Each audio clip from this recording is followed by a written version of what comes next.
사랑하는 성도 여러분, 오늘 우리는 다니엘서를 통해 하나님의 주권 아래 끝까지 믿음을 지키는 사람이 어떤 삶을 살았는지 함께 깊이 묵상하고 그 믿음의 본을 따라 우리의 삶을 재조명해보는 귀한 시간을 가지려고 합니다. 다니엘서는 단순히 과거의 예언서나 역사적 기록물에 그치지 않습니다. 이는 포로로 잡혀간 하나님의 백성이 이방 땅이라는 혹독하고 낯선 환경 속에서 어떻게 흔들리지 않는 믿음의 정체성을 지키고 그 믿음 안에서 어떻게 승리하는 삶을 살아갈 수 있었는지를 분명하게 보여주는 시대를 초월한 신앙의 교과서이자 우리 모두에게 주어진 영적인 나침반입니다. 오늘날 우리 역시 다니엘이 살았던 시대만큼이나 복잡하고 도전적인 세상 한가운데에 살고 있습니다. 물질주의와 상대주의적 가치관이 팽배하고 절대적인 진리가 무엇인지조차 혼란스러운 시대입니다. 빠르게 변하는 사회 속에서 우리는 믿음을 지키며 살아가기에 녹록지 않은 많은 시험과 유혹에 직면하곤 합니다. 때로는 우리가 믿는 가치와 세상의 가치가 충돌하여 심한 내적 갈등을 겪기도 하고 영원하다고 믿었던 것들마저 한순간에 무너지는 듯 보이는 혼돈의 시대를 경험하기도 합니다. 그러나 이러한 경랑 속에서도 다니엘서는 우리에게 분명하고도 확고한 메시지를 선포합니다. 세상의 모든 것은 변할지라도 우리가 믿고 의지하는 살아계신 하나님은 결코 변하지 않으신다. 이 변함없는 진리가 오늘 예배하는 우리 각자의 마음에 깊이 새겨지고 우리의 삶을 지탱하는 굳건한 뿌리가 되기를 간절히 소망합니다. 오직 주님만이 우리의 영원한 피난처가 되심을 고백합니다. 다니엘서의 저자는 탁월한 지혜와 믿음을 겸비했던 선지자 다니엘입니다. 그는 바벨론 유수라는 이스라엘 민족에게는 가장 비극적이고 절망적인 역사 속에서 그럼에도 불구하고 하나님의 주권과 섭리를 온전히 신뢰하며 이 귀한 책을 기록했습니다. 기록 시기는 대략 주전 536년경으로 추정되며 이는 바벨론 제국의 흥망성쇠를 직접 경험하고 페르시아 제국으로의 전환기를 목격한 시점에 해당합니다. 다니엘서는 단순히 과거의 역사적인 사건들을 기록한 것을 넘어 분명하고도 심오한 영적 목적들을 가지고 우리에게 전해졌습니다. 첫째는 모든 역사의 주관자이신 하나님의 절대주권을 온 세상에 선포하여 인간의 모든 권세와 능력이 하나님 앞에서 얼마나 미약한지를 깨닫게 하기 위함입니다. 둘째는 이방 문화와 압제 속에서 고통받고 방황하는 하나님의 백성들, 즉 당시에 포로된 유대인들과 오늘날 믿음의 시련을 겪는 모든 성도들의 믿음을 격려하고 강하게 붙들어주기 위함입니다. 그리고 셋째는 장차 오실 메시아와 그분이 세우실 영원하고 완전한 하나님, 나라를 명확하게 예언하여 죄악된 세상 속에서도 성도들이 흔들리지 않는 소망과 위로를 얻도록 돕기 위함입니다.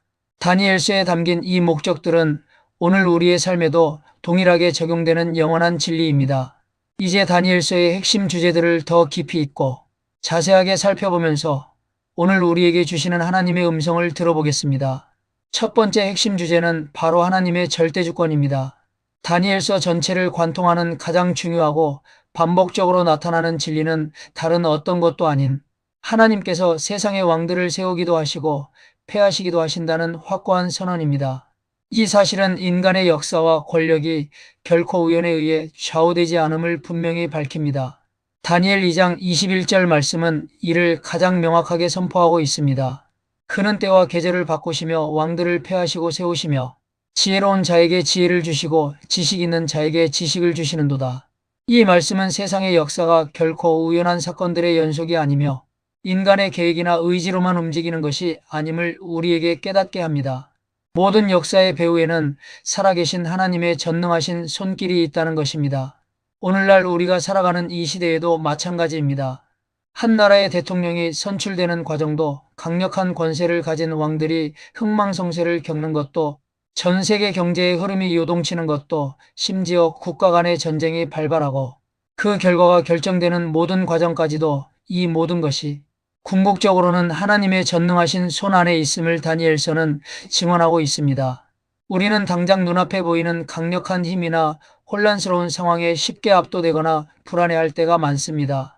그러나 그 모든 역사의 흐름과 인간사의 희로애락을 주관하시고 통제하시는 분이 바로 우리의 창조주이시며 구원자이신 하나님이심을 우리는 항상 기억해야 합니다.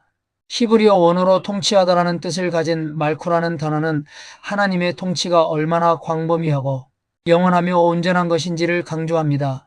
이러한 하나님의 통치는 시작도 없고 끝도 없이 영원히 계속될 것이며 어떤 피조물도 그분의 통치를 거역할 수 없습니다. 우리의 개인적인 삶과 이 세계의 모든 역사, 심지어 우주 만물의 운행까지도 이 하나님의 영원하고 절대적인 통치 아래 놓여 있음을 믿음으로 고백해야 합니다. 이러한 믿음이 우리에게 참된 평안과 담대함을 가져다 줍니다. 두 번째 핵심 주제는 믿음의 순결입니다. 다니엘서 1장은 다니엘과 그의 세 친구인 하나냐, 미사엘, 아사랴가 바벨론 왕의 진미와 포도주를 거절하는 감동적인 장면으로 시작됩니다. 이는 단순히 특정한 음식을 먹지 않겠다는 자기 제한적인 행위가 아니었습니다. 이는 그들의 신앙적 정체성을 지키고 우상, 숭배의 문화가 만연한 이방 땅에서 자신을 더럽히지 않겠다는 순결한 믿음의 확고한 결단이었습니다. 다니엘은 뜻을 정하여 왕의 진미와 포도주로 자신을 더럽히지 않겠다고 마음속 깊이 결심했습니다. 히브리어 원어로 마음에 굳게 결심하다라는 의미를 가진 수말, 레브라는 표현은 다니엘의 이러한 확고하고 단호한 의지를 생생하게 보여줍니다. 그의 결단은 단순히 주어진 상황에 대한 소극적인 반응이 아니라 하나님 앞에서 자신의 믿음을 지키고자 하는 적극적이고 주체적인 의지에서 비롯된 것이었습니다. 사랑하는 성도 여러분, 진정한 믿음은 때로는 환경과 상황의 논리를 뛰어넘는 과감하고도 용기 있는 결단을 우리에게 요구합니다. 우리는 종종 상황이 이러하니 어쩔 수 없지 않겠는가? 혹은 시대가 변했으니 우리도 어느 정도는 타협해야 하지 않을까? 라고 생각하며 믿음의 원칙을 포기하거나 희석시킬 때가 많습니다. 그러나 다니엘은 포로라는 최악의 상황 속에서도 심지어 목숨을 위협받을 수도 있는 극한의 환경 속에서도 자신의 신앙적 양심과 믿음의 순결을 지키기로 단호하게 결단했습니다. 그의 이러한 용기 있는 결단이 있었기에 하나님께서는 그에게 지혜와 총명을 더해주셨고 그는 이방 문화의 중심인 바벨론 왕국에서 하나님의 살아계심과 영광을 드러내는 강력한 통로가 될 수 있었습니다. 오늘날 우리에게도 다니엘과 같은 믿음의 순결을 지키려는 확고한 결단이 필요합니다. 세속적인 가치관과 타협하지 않고 오직 하나님의 말씀이 우리의 삶의 유일한 기준이 되게 하겠다는 굳건한 결단 말입니다. 우리는 이 땅에 살지만 이 땅에 속하지 않은 하나님의 백성임을 기억해야 합니다. 세 번째 핵심 주제는 기도의 능력입니다. 다니엘서 6장은 다니엘이 사자굴에 던져지기 직전의 상황을 아주 극적으로 기록하고 있습니다. 당시 다리오 왕이 내린 조서에는 왕 외에 다른 신이나 사람에게 절하거나 기도하는 자는 맹수들이 우글거리는 사자굴에 던져진다는 엄중한 내용이 담겨 있었습니다. 이는 다니엘에게 믿음을 포기하거나 죽음을 택하라는 양자택일의 강요였습니다. 그러나 다니엘은 이러한 생명의 위협 앞에서도 조금도 흔들리지 않았습니다. 성경은 그가 전에 하던 대로 하루 3번씩 무릎을 꿇고 기도하며 그의 하나님께 감사하였더라고 기록하고 있습니다. 세상의 모든 권세와 위협 앞에서도 다니엘은 자신의 생명보다 하나님과의 관계, 즉 기도의 시간을 더 소중히 여겼던 것입니다. 그가 이 험난한 세상을 이기고 승리할 수 있었던 비결은 인간적인 지혜나 정치적인 술수가 아니라 바로 하나님과의 깊은 교제, 즉 끊임없는 기도의 삶에 있었습니다. 다니엘은 예루살렘을 향하여 창문을 열어두고 기도했습니다. 비록 그는 고향 땅을 떠나 이방의 포로로 잡혀와 있었지만 그의 기도의 방향은 항상 하나님의 언약이 있는 거룩한 성 예루살렘을 향하고 있었습니다. 이는 그의 영적인 중심과 마음의 지향점이 오직 하나님께만 고정되어 있었음을 분명하게 보여주는 상징적인 행동입니다. 우리가 어떤 어려운 상황이나 위기에 처하더라도 기도만큼 강력하고 효과적인 무기는 없습니다. 다니엘은 기도를 통해 단순히 개인적인 위기를 극복했을 뿐만 아니라 그의 기도를 들으신 하나님께서는 바벨론이라는 거대한 제국 속에서도 당신의 뜻을 이루시고 역사의 흐름을 바꾸는 놀라운 일들을 행하셨습니다. 우리도 삶의 문제 앞에서 좌절하거나 포기하지 않고 다니엘처럼 기도의 무릎을 잃지 않는다면 하나님께서는 우리의 간절한 기도를 통해 우리의 상상을 초월하는 놀라운 일들을 행하실 것이며 우리를 통해 당신의 영광을 드러내실 것입니다. 기도는 영혼의 호흡이며 하나님과의 연결 통로임을 잊지 말아야 합니다. 네 번째 핵심 주제는 하나님 나라입니다. 다니엘서 7장은 다니엘서 전체의 중심이자 예언의 절정이라고 할 수 있습니다. 이 장에서 다니엘이 본 환상에 나타난 네 짐승은 세상 역사를 주도해온 강력한 제국들을 상징합니다.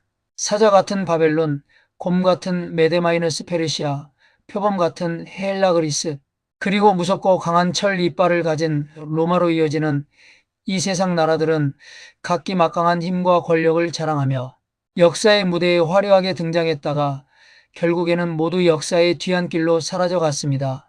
그러나 그 모든 유한한 세상 나라의 끝에는 영원히 쇠하지 않고 영원히 지속될 하나님의 나라가 세워질 것을 다니엘서는 명확하게 예언하고 있습니다. 다니엘 7장 13절 14절은 이 영원한 하나님, 나라의 비전을 아주 생생하게 묘사합니다. 내가 또 밤 환상 중에 보니 인자 같은 이가 하늘 구름을 타고 와서 옛적부터 항상 계신 이에게 나아가 그 앞으로 인도되니 그에게 권세와 영광과 나라를 주고 모든 백성과 나라들과 언어가 다른 모든 자들이 그를 섬기게 하였으니 그의 권세는 소멸되지 아니하는 영원한 권세여 그의 나라는 멸망하지 아니할 것이니라. 여기서 환상 중에 나타난 인자 같은 이는 히브리어와 아람어로 바르에낫이라고 불리며 이 표현은 훗날 예수 그리스도께서 자신을 지칭하실 때 가장 자주 사용하신 매우 중요한 칭호입니다. 예수님은 바로 그 예언된 인자이시며 이 땅에 오셔서 하나님의 나라를 선포하시고 십자가의 죽음과 부활을 통해 그 나라를 완성하실 메시아이십니다. 다니엘서는 이처럼 인간이 세운 세상, 나라의 유한함과 덧없음을 극명하게 대비시키면서 영원하고 견고한 하나님의 나라의 영광스러움과 불변함을 강조합니다. 이는 우리에게 참된 소망과 위로를 주는 메시지입니다. 우리는 이 땅에 잠깐의 번영이나 권력의 마음을 빼앗길 것이 아니라 영원히 쇠하지 않을 하나님의 나라, 즉 천국을 바라보며 살아가야 합니다. 예수 그리스도께서 다시 오셔서 완성하실 그 영광스러운 나라를 꿈꾸고 그 나라의 백성으로서 오늘 우리의 삶 속에서 이미 시작된 하나님, 나라의 가치와 통치를 실현해 나가야 할 것입니다. 정의와 사랑과 희락이 가득한 그 나라를 향한 소망이 우리를 이 땅에서 거룩하게 살아가게 하는 원동력이 됩니다. 이제 다니엘서의 전반적인 구조를 간략하게 살펴보겠습니다. 다니엘서는 크게 두 부분으로 나눌 수 있습니다. 첫째는 다니엘 개인의 삶과 관련된 역사적 기록들 1-6장이고 둘째는 다니엘이 받은 예언적 환상들 7장부터 12장입니다. 1장은 다니엘과 그의 세 친구가 바벨론 포로 생활의 시작점에서 신앙의 결단을 하는 장면을 다룹니다. 이들은 왕의 음식을 거부하고 채식만을 고집함으로써 믿음의 순결을 지킵니다. 2장은 느부갓네살 왕이 꾼 큰 신상의 꿈을 다니엘이 해석하며 바벨론 이후의 메데마이너스 페르시아, 헬라, 로마 제국과 마지막에 세워질 하나님의 나라를 예언합니다. 이는 세상 나라의 흥망성쇠가 하나님의 주권 아래 있음을 보여줍니다. 3장은 사드락, 메삭, 아벳느고가 느부갓네살 왕이 세운 금, 신상의 절하기를 거부하다가 풀무불 시험에 던져지지만 하나님의 기적적인 보호로 머리털 하나 상하지 않고 살아나는 감동적인 이야기입니다. 이는 믿음의 용기와 순종이 어떤 결과를 가져오는지를 보여줍니다. 4장은 느부갓네살 왕의 교만과 그로 인한 징벌, 그리고 회개를 통해 하나님의 절대 주권을 깨닫는 과정을 기록합니다. 5장은 벨사살 왕이 느부갓네살 왕의 교훈을 잊고 하나님의 성전 기물을 사용하여 우상을 숭배하다가 심판을 받는 장면입니다. 벽에 나타난 신비한 글자 메네데겔 우바르시는 하나님의 심판을 선포합니다. 6장은 다니엘이 정적들의 모함으로 사자굴에 던져지지만 사자굴 속에서 하나님께서 그의 입을 막아 기적적으로 구원하시는 놀라운 사건을 다룹니다.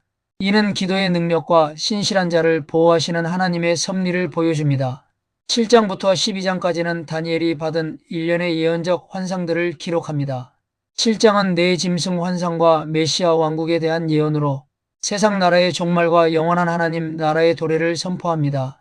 8장은 수양과 수점소 환상을 통해 페르시아와 헬라 제국의 흥망을 구체적으로 예언합니다. 9장은 예루살렘의 회복과 메시아의 오심을 예언하는 70일의 환상을 기록하며 구체적인 시간적 경과를 제시합니다. 10장은 다니엘이 받은 거룩한 환상과 그 의미를, 11장은 페르시아와 헬라 제국의 왕들 사이의 전쟁과 메시아 도래 전까지의 역사적 사건들을 예언합니다. 마지막으로 12장은 종말 시대의 환난과 구원, 그리고 부활신앙에 대한 가장 명확한 예언을 담고 있습니다. 이 구조는 하나님의 통치가 개인의 삶의 작은 부분에서부터 시작하여 전 세계의 역사와 인류의 종말, 그리고 영원한 나라에 이르기까지 얼마나 광범위하고 정교하게 미치고 있는지를 잘 보여줍니다. 다니엘서가 우리에게 전하는 신학적 메시지 또한 매우 깊고 중요합니다. 첫째는 하나님의 주권입니다. 하나님은 우주 만물의 창조자이시며 통치자이시기에 그 어떤 피조물도 그분의 권능 아래에 있습니다. 인간의 역사, 강대국의 흥망성쇠, 개인의 생사화복, 이 모든 것이 하나님의 절대적인 주권 아래에 있음을 다니엘서는 끊임없이 강조합니다. 이는 우리에게 겸손과 동시에 절대적인 신뢰를 요구합니다. 둘째는 하나님의 섭리입니다. 인간의 역사가 무질서하거나 우연히 진행되는 것이 아니라 하나님의 크고 놀라우신 구속사의 계획 안에서 1.1핵도 오차 없이 이루어지고 있음을 보여줍니다. 하나님은 악인의 강성함도 의인의 고난도 모두 당신의 섭리 가운데 사용하여 당신의 뜻을 이루십니다. 셋째는 메시아 예언입니다. 다니엘서는 구약의 다른 어떤 책보다도 명확하고 구체적으로 예수 그리스도 곧 인자 되신 메시아의 오심과 그분이 세우실 영원한 나라 그리고 그분의 희생과 부활까지도 예언합니다. 이는 예수님이 바로 구약의 예언들을 성취하신 분이심을 분명히 보여줍니다. 넷째는 종말론입니다. 다니엘서는 세상의 끝이 있으며 하나님의 최종적인 심판과 함께 의인에게는 영원한 생명이 악인에게는 영원한 형벌이 주어질 것이라는 종말론적인 관점을 제시합니다. 이는 우리가 현재의 삶을 어떻게 살아야 할지에 대한 중요한 가이드라인을 제공합니다. 마지막으로 부활 신앙입니다. 다니엘은 구약 성경 가운데 부활을 가장 명확하게 언급합니다. 다니엘 12장 2절에서 땅의 티끌 가운데서 자는 자 중에서 많은 사람이 깨어나 영생을 받는 자도 있겠고 수치를 당하여 영원히 부끄러움을 당할 자도 있을 것이며라고 말하며 육체의 부활을 분명히 선포합니다. 이는 예수 그리스도의 부활을 통해 최종적으로 성취될 우리의 소망을 미리 보여주는 말씀이며 이 땅에서의 삶이 끝이 아니라 영원한 생명으로 이어진다는 놀라운 진리를 담고 있습니다. 이러한 다니엘서의 신학은 오늘 우리에게도 여전히 강력한 메시지를 던져줍니다. 그렇다면 이처럼 풍성한 영적 진리를 담고 있는 다니엘서는 오늘날을 살아가는 우리에게 어떤 구체적인 교훈과 영적인 도전 과제를 제시하고 있을까요? 첫째, 우리는 세상 속에서도 끝까지 우리의 믿음을 지켜나가야 합니다.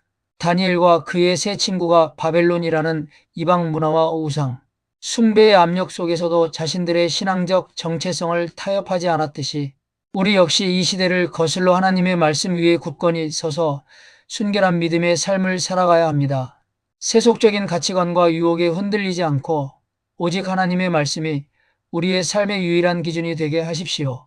둘째, 우리는 기도의 무릎을 결코 잃지 말아야 합니다. 다니엘이 사자굴 앞에서도 변함없이 하루 3번씩 하나님께 기도하며 감사드렸듯이 우리 역시 삶의 모든 문제와 도전 앞에서 하나님께 나아가 간구하고 하나님의 응답을 신뢰하며 모든 것에 감사하는 기도의 삶을 지속해야 합니다. 기도는 우리의 영적 호흡이며 하나님과의 강력한 연결 통로입니다. 셋째, 우리는 하나님의 주권을 온전히 신뢰해야 합니다. 우리의 작은 삶에서부터 시작하여 이 세계의 거대한 역사적 흐름까지 그 모든 것이 하나님의 전능하신 손 안에 있음을 믿고 평안과 담대함을 누리십시오. 당장 이해되지 않는 고난이나 불합리해 보이는 상황 속에서도 하나님께서 여전히 모든 것을 다스리고 계심을 고백할 때 우리는 참된 자유를 얻을 수 있습니다. 넷째, 우리는 이 땅의 잠깐의 것에 매이지 않고 영원한 하나님 나라를 바라보며 살아가야 합니다. 이 땅의 번영이나 성공 혹은 실패에 일희일비하지 않고 영원히 쇠하지 않을 하나님 나라, 즉 천국을 꿈꾸고 소망하며 살아가야 합니다. 우리는 나그네와 순례자로서 이 땅을 살아가지만 우리의 진정한 본향은 하나님 나라임을 잊지 말아야 합니다. 이 영원한 소망이 우리의 삶에 진정한 의미와 가치를 부여할 것입니다. 사랑하는 성도 여러분, 다니엘은 비록 강대국 바벨론의 포로로 잡혀온 나약한 한 명의 유대인이었지만 그는 결코 영적인 포로가 아니었습니다. 그는 오직 하나님의 말씀과 뜻에 순종하며 살아가는 진정한 자유인이자 하나님의 사람이었습니다. 세상은 다니엘을 포로라고 불렀을지 모르지만 하나님은 그를 가장 어둡고 암울한 시대 속에서 당신의 영광을 드러내는 믿음의 사람으로 놀라운 지혜와 통찰력을 가진 통치자로 세우셨습니다. 그는 자신에게 주어진 환경과 상황에 굴복하지 않고 하나님께서 그에게 맡기신 사명에 끝까지 충성하며 어떤 어려움 속에서도 하나님의 절대 주권을 온전히 신뢰했습니다. 그리하여 다니엘은 하나님과 사람들 앞에서 존귀하게 여김을 받는 위대한 인물이 될 수 있었습니다. 오늘 우리도 세상 속에서 살아가지만 우리는 세상에 속한 자들이 아닙니다. 우리는 예수 그리스도의 보혈로 값주고 사신받은 하나님의 거룩한 백성으로 부르심을 받았습니다. 세상의 가치관과 끊임없는 유혹에 쉽게 타협하거나 휩쓸리지 말고 다니엘처럼 확고하게 뜻을 정하여 오직 하나님께만 충성하는 성도들이 되기를 간절히 바랍니다. 마지막 날에 모든 것을 새롭게 하시고 우리의 눈물을 닦아주시고 영원한 의와 평화가 가득한 하나님의 나라를 완성하실 우리의 주 예수 그리스도를 흔들림 없이 바라보십시오. 그분을 향한 굳건한 믿음과 끊임없는 기도, 그리고 세상 속에서 구별된 거룩한 삶으로 살아가는 저와 여러분, 그리고 우리 사랑하는 교회가 되기를 예수 그리스도의 이름으로 간절히 축원합니다. 하나님의 은혜와 평강이 늘 함께 하시기를 기도합니다. 아멘. 하나님 아버지, 오늘 주신 말씀을 마음에 새기게 하시고 다니엘처럼 어떤 환경 속에서도 믿음을 지키며 주님만 바라보게 하옵소서. 세상의 유혹에 타협하지 않게 하시고 기도와 말씀으로 날마다 승리하게 하시며 하나님의 나라와 의를 먼저 구하는 삶을 살게 하옵소서. 우리의 삶을 주님께 온전히 맡겨드리오니 성령께서 인도하여 주시고 끝까지 충성하는 믿음의 사람으로 세워 주옵소서. 우리의 왕 되시는 예수 그리스도의 이름으로 기도드립니다. 아멘.